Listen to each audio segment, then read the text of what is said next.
Hai sahabat Amik dimanapun Anda berada. Maaf suaranya Amik masih tetap dengan suara yang serak-serak karena 20 hari kita ada di Pekan Raya Jakarta ini cukup menyita suara Amik. Kali ini Amik berkunjung ke rumah seseorang yang super duper hebat, di mana kita selama ini sering sekali ingin bisa berbincang dengan beliau, tapi karena kesibukan beliau yang sangat luar biasa, akhirnya baru pada hari ini Amik dapat kesempatan untuk berkunjung ke beliau dan kita akan mengulik apa sih yang membuat beliau ini sangat-sangat bersemangat untuk berkarya membantu Indonesia menjadi Indonesia yang lebih baik, terutama dengan anak-anak gitu. Kita akan berbincang dengan beliau. Selamat siang ini Kak Seto.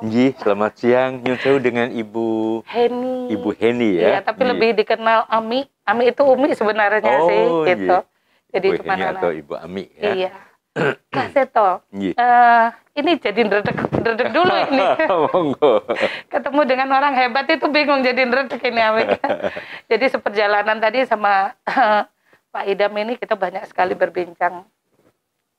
Saya yang dari dulu itu sangat kagum sekali dengan kiprah Kak Seto, bagaimana memberikan edukasi kepada anak-anak itu tentang kebajikan tapi lewat boneka-boneka lucu, menyampaikan edukasi bahwa hidup itu harus baik loh, kita harus jadi orang yang suka menolong loh, tapi diedukasi sedemikian rupa sehingga anak-anak ini pelajaran itu langsung nempel gitu. Kayak saya nih nempel langsung. Jadi ketika saya ketemu dengan siapa, terus saya mendidik anak saya pun bercerita lewat dongeng.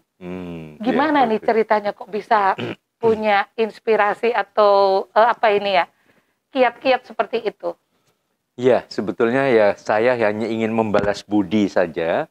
Membalas budi terhadap lingkungan saya, dunia saya. Karena saya dulu sejak kecil juga dibesarkan dalam suasana yang penuh kasih sayang. Dari orang tua saya, dari guru-guru saya. Saya merasa dari kecil ini anak yang sangat bandel. Yang nggak bisa diem, yang seneng loncat sana, loncat sini, naik ke atas genting, jatuh, kepala bocor, dijahit, dan sebagainya. Jadi sebagai anak yang bandel, tapi oleh orang tua diarahkan dengan cara yang baik, dengan cara yang ramah, yang tidak dengan cara kekerasan. Sehingga akhirnya ya saya menemukan nilai-nilai tadi bahwa semua untuk menjadi orang yang berhasil ya harus baik dengan sesama, saling menghormati, bisa bekerja sama, tidak mau menang sendiri dan sebagainya. Dan saya juga pernah merasakan sebagai anak jalanan, dulu saya di sepanjang jalan Tunjungan Surabaya itu jual koran, jual tas plastik, jual pelembungan sambil sekolah begitu. Bahkan kemudian setelah lulus SMA pun masuk Jakarta juga mulai dari jadi gelandangan selama 7 bulan. Kemudian jadi kuli pasar, tukang batu, penjual barang bekas dan sebagainya. Sampai akhirnya bisa menjadi asisten rumah tangga. Jadi ya betul-betul dari bawah. Jadi ya ngepel, nyapu di sebuah rumah tangga, di sebuah keluarga. Tapi alhamdulillah sikapnya baik. Kemudian juga saya bisa diberi kesempatan untuk kuliah lagi di UI. Jadi setelah selesai saya juga ingin balas budi membahagiakan anak-anak dan semua yang remaja juga. Supaya mereka bisa tumbuh dan berkembang menjadi orang-orang yang hebat dan sukses di masa depannya. Begitu. Kan semua tidak menyangka kalau Kak Seto ini punya masa lalu yang sedemikian rupa. Dengan kebahagiaan yang ada, dipikir itu ya bahagia-bahagia aja, jalannya mulus saja. Ternyata prosesnya tidak seperti itu.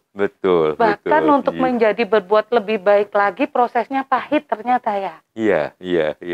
Jadi ya intinya itu bahwa saya dulu di bawah, nggak boleh dong sombong sok. Saya memang ya saya temannya juga sesama waktu itu ya gembel, gelandangan dan sebagainya. Bahkan saya juga banyak dibantu oleh teman-teman semua di sana. Jadi sudah merasakan tidur di tempat sampah, tidur di emperan pasar. Tapi ya karena belajar selalu bersyukur, ya lama-lama juga Allah bisa memberikan yang terbaik lah akhirnya begitu. Makanya sekarang Kak Seto berbagi bahwa sebagian rasa syukur itu juga menjadi satu nikmat yang luar biasa. Gitu. Iya, betul, betul. Ternyata bahwa untuk bahagia itu mulailah dengan bersyukur. Hanya dengan bersyukur, akhirnya kita juga bahagia karena ya tidak hanya melihat ke atas, tapi juga melihat ke bawah, begitu. Kak Seto, kenapa berkecimpungnya ke anak? Cinta banget gitu kayaknya sama anak-anak.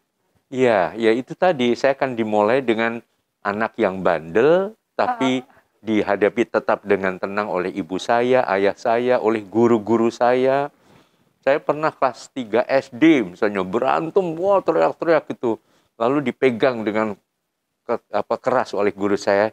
Lalu dia bilang, Seto, kamu anak baik kok. Anak baik, kamu bisa. Kamu nggak akan teriak-teriak seperti ini. Jadi tetap tenang tapi diberi sugesti supaya baik begitu. Jadi akhirnya saya langsung tunduk itu.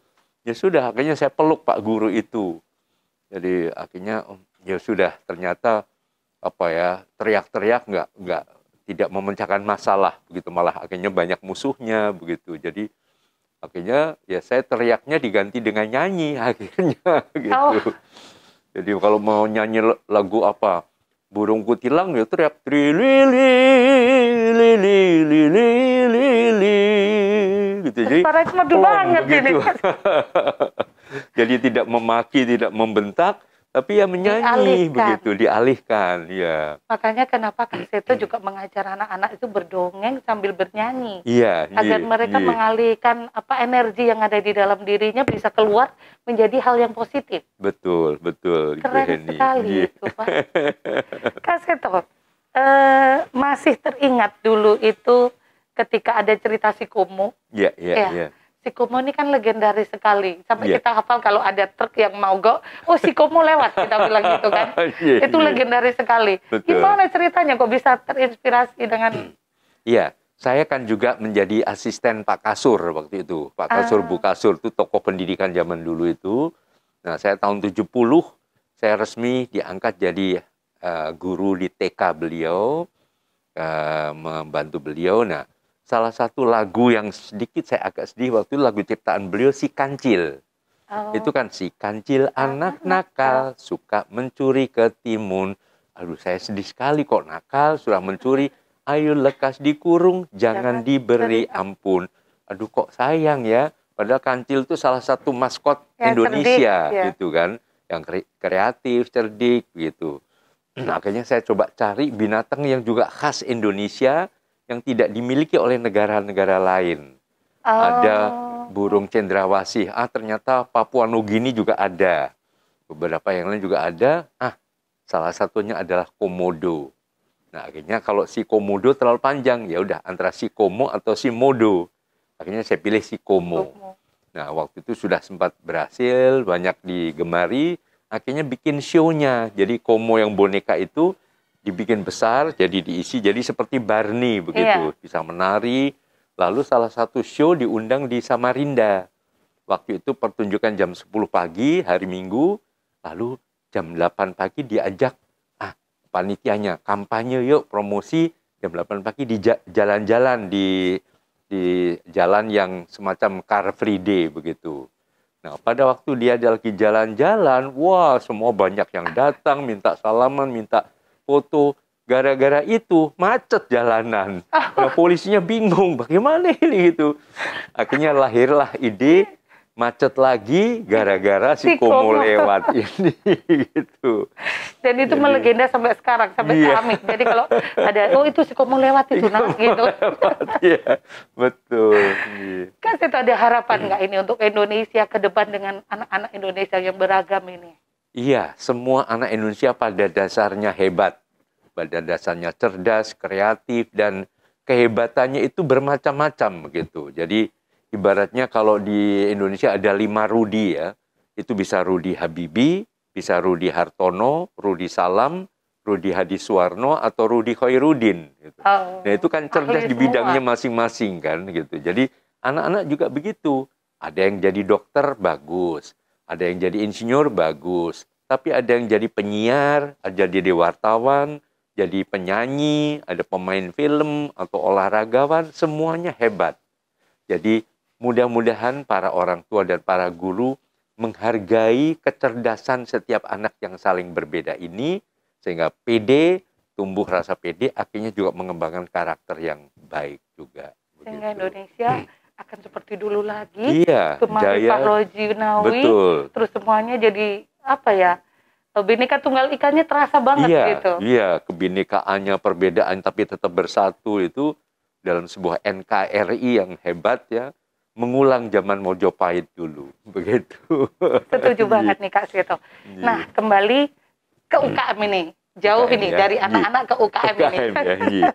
Untuk anak-anak senang sekali dan setuju banget harapan itu Kak Seto. Semoga nanti semua yang di sana ini jadi tahu bahwasanya mendidik itu tidak perlu dengan kekerasan. Iya, Tapi iya. sebenarnya dengan penuh kasih sayang itu bisa menjadikan mereka orang yang lebih baik kan gitu. Betul, Dan betul. itu sudah dibuktikan Kak Seto sendiri yang akhirnya sukses sampai sekarang ini. Alhamdulillah. Iya. Ini sekarang tentang UMKM. Soalnya iri nanti kalau UMKM-nya ada. Iya. Kak Seto, banyak sekali anak-anak muda yang sekarang ini karena terjadi pandemi, mereka akhirnya diajar untuk belajar berkreativitas, untuk mempunyai istilahnya mempunyai pegangan hidup. Entah dia bikin olahan dari makanan atau kreativitas dari kerajinan gitu. Akhirnya mereka terbentuk sekarang ini untuk muncul pengusaha kecil dari anak-anak muda tersebut. Nah ini bagaimana kira-kira mungkin saran atau mungkin juga pandangan dari Kak Seto untuk mereka, untuk berani gitu sebagai anak muda menjadi anak yang bisa menjadi entrepreneur. Iya, artinya UMKM ini kan juga menunjukkan betapa pada dasarnya anak-anak muda kreatif, pada dasarnya juga apapun yang dihasilkan dari masing-masing daerah itu juga memiliki nilai yang sangat tinggi, dan ini juga sudah berkembang di mana-mana ya. Kalau tidak salah di Pekan Raya Jakarta juga ada, di Sarinah saya juga lihat juga banyak UMKM yang dikelola oleh anak-anak muda semua.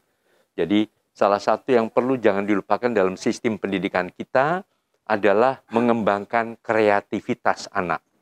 Kadang-kadang makna pendidikan kan seolah mengisi hafalan-hafalan saja.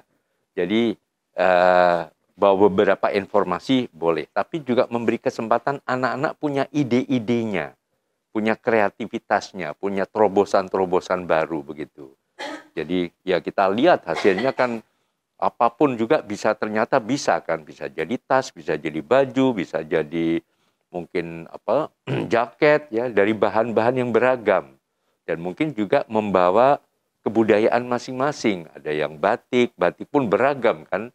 Yang batik yang tadi saya menerima tas dari batik jumputan ternyata juga sangat bagus sekali, dan ini tidak kalah dengan produk dari Italia, dari Perancis, dari segala macam yang bermerek itu karena anak-anak muda diberi kesempatan untuk berwirausaha dengan segala kreativitasnya tadi. Begitu. Terima kasih sekali Kak Seto. Sangat-sangat terima kasih sekali diberi kesempatan. Sahabat Tami, senang sekali, harusnya panjang, tapi karena Kak Seto banyak sekali yang harus dikerjakan, jadi kita cukupkan sampai di sini. Terima kasih banyak. Tetap dengan ucapan yang sama bahwa jangan pernah lelah berbuat kebaikan. Siap. Karena kebaikan pasti berbuah kebaikan. Wassalamualaikum warahmatullahi wabarakatuh. Waalaikumsalam warahmatullahi wabarakatuh. Sami-sami.